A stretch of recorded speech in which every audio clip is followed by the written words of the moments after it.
Okay, let's take a look at passing variable length arguments in methods. We have our Varargs class and our main method here. We'll start off by showing a regular method. So we'll make a static method. Will be void.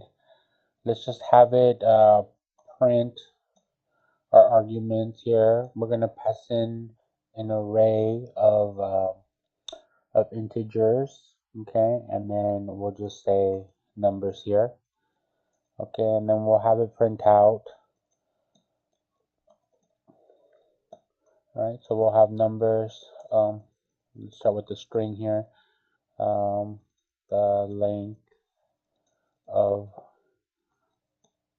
arguments is, and then we'll go ahead and do numbers dot length. All right, semicolon here. All right, so this is just a regular method that will print out a sentence and give us the length of the array numbers. Okay, so let's go ahead and create an array here in our main method.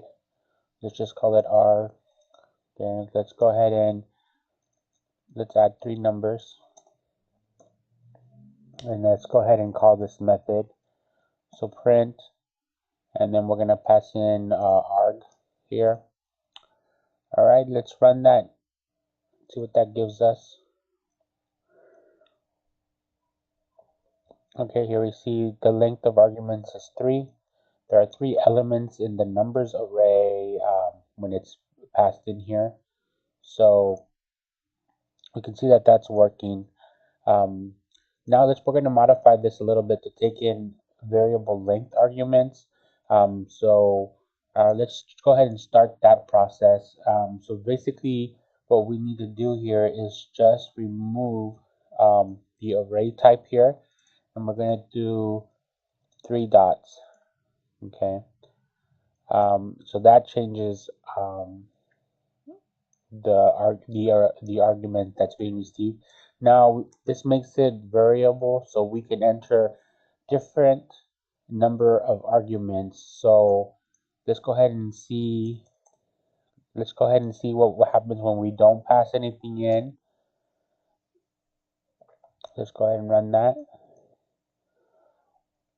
Alright, here we'll see the length is 0 because nothing was passed in. Let's leave that there, and let's go ahead and pass in our other ones here. So we'll pass in 1, 2, and 3. Alright, and let's go ahead and run that. Alright, now we see here that it's 0 and then 3, which is correct, just like our previous, how we had it the old style.